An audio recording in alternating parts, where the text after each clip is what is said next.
Raymond's परिचय का मोहताज नहीं, देश दुनिया में जाना पहचाना नाम है, टेक्सटाइल सेक्टर की लीडिंग कंपनी। और आज हम मुलाकात करने जा रहे हैं कंपनी के ग्रुप सीएफओ अमित अग्रवाल साहब से, जिन्हें 30 साल से ज़्यादा का लंबा गहरा अनुभव है।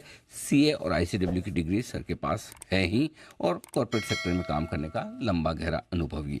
9 मई को रिजल्ट आए थे, रिजल्ट के बाद हमारी मुलाकात हुई नहीं, लेकिन हमने सोचा कि रिजल्ट पर भी और कुछ कॉर्पोरेट डेवलपमेंट्स भी हुए हैं, उस पर जरा उनसे बात की जाए, साथ ही इंडस्ट्री का व्यू भी आगे का लिया जाए। तो सबसे पहले अग्रवाल साहब, बहुत बहुत स्वागत है आपका, धन्यवाद सर हमें समय देने के लिए। आपने लाइफस्टाइल बिजनेस को अलग किया, एफएमसीजी कारोबार आपने गोदरेज कंज्यूमर्स को बेचा भी है। जरा बताएं सर, इसके पीछे क्या थॉट प्रोसेस रही और किस तरह की सिनर्जीज या वैल्यू अनलॉकिंग करने की तैयारी है कंपनी की? थैंक यू अनिल जी, अपने शो पे आने के लिए। Always a pleasure. देखिए, जो हमारा जो एक थॉट था क्लियरली कि हमको प्योर प्ले कंपनीज डिलीवर करनी है मार्केट को, बिकॉज अभी रेमंड लिमिटेड के अंदर 2 बड़े बिजनेसेस होते जा रहे हैं। एक बड़ा बिजनेस है लाइफस्टाइल, जो कि सबको पता है, आज 97 ईयर्स से हम कंज्यूमर को सर्व कर रहे हैं। और दूसरा हमारा जो रियल एस्टेट का बिजनेस है, जो कि 4 साल पहले हमने शुरू किया और काफी बड़ा अच्छा बिजनेस हो गया। पिछले साल हमने 23 में 1000 करोड़ का रेवेन्यू डिलीवर किया और आगे भी काफी अच्छा डेवलपमेंट देखने को मिल रहा है। तो इस तरीके से हम लोगों के मन में हमेशा था कि हमको 2 प्योर प्ले कंपनीज देनी है, और हमारा एक डेमोंस्ट्रेटेड परफॉर्मेंस है कि हम अपना डीलेवरेजिंग स्टोरी बहुत स्ट्रांग थी। अगर हम देखें, कोविड के पहले कोई 2400 करोड़ का नेट डेट रहता था, वो हमने 31 मार्च 2023 में 700 करोड़ के नीचे लिया है।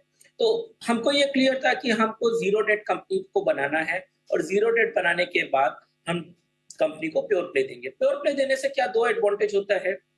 एक एडवांटेज ये है कि बिजनेस में फोकस्ड तरीके से हमने मैनेजमेंट लाए हैं, एफएमसीजी के मैनेजमेंट लाए हैं, कंज्यूमर रिलेटेड मैनेजमेंट लाए, वो उसको बिजनेस को ग्रो करेंगे।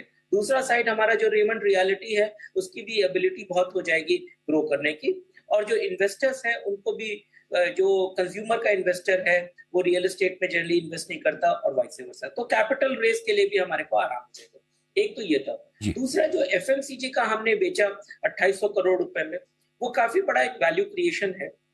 अगर आप देखें तो हम लोग ये बिजनेस करीब 600 सवा 600 करोड़ के रेवेन्यू और 45 करोड़ तक का एबिटा पे काम करते थे, और इसमें जो नेक्स्ट बड़ी ग्रोथ की पॉसिबिलिटी थी वो बड़े एडवर्टीजमेंट को खर्च करके होती थी, जो कि गोदरेज पूरी तरह से कर सकता है। इस तरीके से हम लोगों ने ये एग्री किया कि हम लोग एक लेवल तक इस बिजनेस को लेके आए हैं, and next level of growth for FMCG business will be done by Godrej.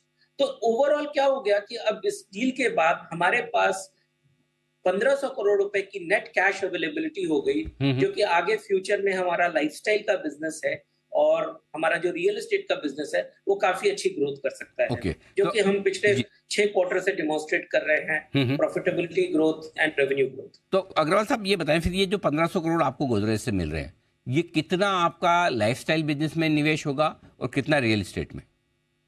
देखिए, पूरा जो 2800 करोड़ पे हमने बेचा है, नेट ऑफ टैक्स के करीब 2200-2300 रहेगा। तो पहला तो हमारा काम है कि जो 700 करोड़ रुपए का नेट डेट बचा है कंपनी का, वो उसको पे करके नेट कैश 1500 बचेगा। वो जो 1500 करोड़ रुपए का कैश है, उसको हम इन्वेस्ट करेंगे दोनों बिजनेसेस में, और हमारा जो लाइफस्टाइल का बिजनेस है उसमें कोई कैपेक्स हैवी बिजनेस नहीं है। सिर्फ हम एक जगह इन्वेस्ट कर रहे हैं, गारमेंटिंग में, जो कि चाइना +1 के कारण हमको बड़ा अट्रैक्टिव सेक्टर लगता है।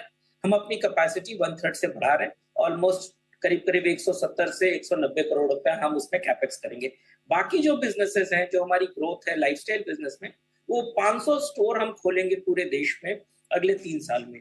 तो वो स्टोर हमारे तो सारे फ्रेंचाइज के थ्रू स्टोर खोले जाते हैं, जिससे कि हमारा खुद का कैपेक्स कुछ नहीं लगता, बट जो हमको वर्किंग कैपिटल सपोर्ट लगता है वो हम जरूर देंगे। तो इस तरीके से ये जो लाइफस्टाइल का बिजनेस है, इसमें हमारी जो ग्रोथ है वो जनरली ऑपेक्स मॉडल और वर्किंग कैपिटल सपोर्ट से आएगी, और एक बड़ा जो कैपेक्स है वो है गारमेंटिंग एक्सपोर्ट के लिए। अभी रियल एस्टेट की तरफ बात करते हैं, तो रियल एस्टेट शुरू से हमारा जो बिजनेस है वो नेट कैश पॉजिटिव पे बैठा हुआ है।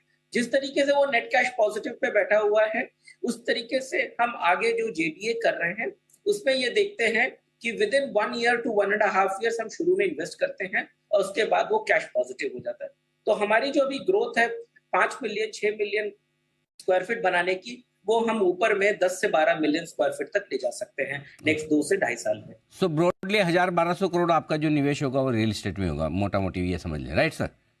वर्किंग कैपिटल में भी जाएगा, लाइफस्टाइल की वर्किंग ओके। कैपिटल। अच्छा, एक चीज़ बताएं सर, तो अभी जो जनरली हम ये समझते हैं कि भाई मुंबई के पास, थाने में आपके पास बड़ी ज़मीन है, वहाँ आप रियल एस्टेट डेवलपमेंट कर रहे हैं, करा रहे हैं, तो जी अब जब आपकी रियल एस्टेट कंपनी सेपरेट हो रही है, आप उस पर इतना फोकस कर रहे हैं, तो क्या आप अलग से भी दूसरी ज़मीन, दूसरे जगह भी आप रियल एस्टेट डेवलप करेंगे और जॉइंट वेंचर्स करेंगे, या खाली खुद की ज़मीन पर ही? देखिए, दो चीजें, हम लोगों के बोर्ड ने एक क्लियर डिसीजन लिया है कि हम पहली बात एमएमआर रीजन में ही फोकस रहेंगे, और दूसरी बात, हम कोई भी जमीन, लैंड नहीं खरीदेंगे जिससे कि कैपिटल ब्लॉक हो, तो हम जेडीए मॉडल के थ्रू जाएंगे। और जेडीए का क्या है, हमारा एक डिमॉन्स्ट्रेटेड परफॉर्मेंस ये रहा है कि हम प्रोजेक्ट बहुत फास्ट कंस्ट्रक्ट करते हैं, क्योंकि जो हमारा फर्स्ट फेज का प्रोजेक्ट है थाने में, हमने रेरा के टाइमलाइन से 2 साल पहले डिलीवरी किया। और दूसरी, हमारी सेल्स वेलोसिटी बहुत अच्छी रही है। तो सेल्स वेलोसिटी के कारण हमारा जो ट्रस्ट है ब्रांड के ऊपर, जो आज 97 ईयर्स से कस्टमर को सर्व कर रहा है, उसके कारण हमारी सेल्स वेलोसिटी अच्छी रहती है। तो वो जो ब्रांड है, जो हमारी कंस्ट्रक्शन एक्सपर्टीज है, ओवर द लास्ट 4 ईयर्स हमने 400 लोगों का एक टीम क्रिएट करी है, ये सब लगा के हम जेडीए करेंगे। तो कोई भी हमारा इन्वेस्टमेंट हेवी मॉडल नहीं है कि लैंड एक्वायर करो और उसके ऊपर 3 साल वेट करो और तब कंस्ट्रक्ट करो। ओके, हम तो प्रॉपर जी डिलिजेंस करेंगे। अगर सर एक चीज़ और बताइए फिर, ये जो अभी रेमंड्स है, इसमें आपका दोनों बिजनेस है, लाइफस्टाइल बिजनेस भी है और रियल एस्टेट भी। अब ये दोनों अलग अलग करेंगे आप, राइट? तो ये कब तक होगा? और जो रेमंड्स में है फिर वो क्या लाइफस्टाइल बिजनेस रह जाएगा और रियल एस्टेट की नई कंपनी अलग डीमर्ज होकर फिर सेपरेट लिस्टिंग होगी? यदि हाँ तो कब तक? देखिए, दो चीज होगा कि रेमंड लिमिटेड में जो लाइफस्टाइल बिजनेस था, वो हम निकाल के रेमंड कंज्यूमर केयर में डीमर्ज करेंगे, और automatically Raymond consumer care public listed company हो जाएगी।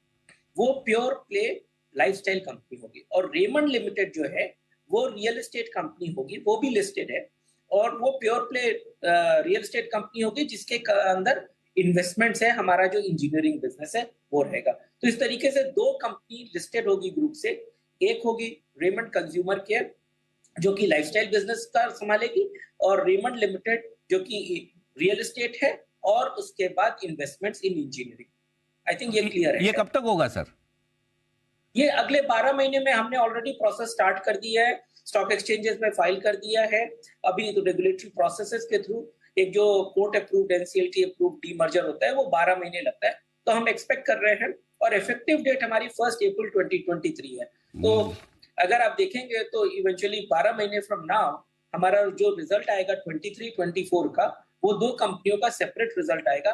एक रेमंड लाइफस्टाइल का आएगा और एक Raymond real estate with engineering business आएगा। Okay, wonderful. तो ये बड़ी इंटरेस्टिंग आपने पूरी डीमर्जर स्कीम बनाई है, और इसमें वैल्यू अनलॉकिंग होती हुई दिखी। जो एफएमसीजी बिजनेस बेच चुके हैं गोदरेज को, और लाइफस्टाइल बिजनेस और रियल एस्टेट बिजनेस। तो सर इवेंचुअली तो रियल एस्टेट बिजनेस आपका ज़्यादा बड़ा हो जाएगा, या कैसा रहेगा दोनों का? नहीं, देखिए, ग्रुप पॉइंट ऑफ व्यू से हम जो एक्सपेक्ट करते हैं, हमारी ग्रोथ फास्टर होगी रियल एस्टेट में, ऑब्वियसली, क्योंकि बेस छोटा है और वो ग्रोथ बड़ी होगी। बट हमारा जो मेन स्टे है वो तो लाइफस्टाइल रहेगा, क्योंकि लाइफस्टाइल में भी बहुत बड़ी ग्रोथ है। अगर लाइफस्टाइल की ग्रोथ की बात करें तो जैसे मैंने बताया कि हम स्टोर्स खोल रहे हैं, हमारा जो अपैरल का एक्सपेंशन है, जो एथनिक्स बाय रेमंड है हमारा, ये ग्रो कर रहा है, हमारा शर्टिंग का बिजनेस ग्रो कर रहा है।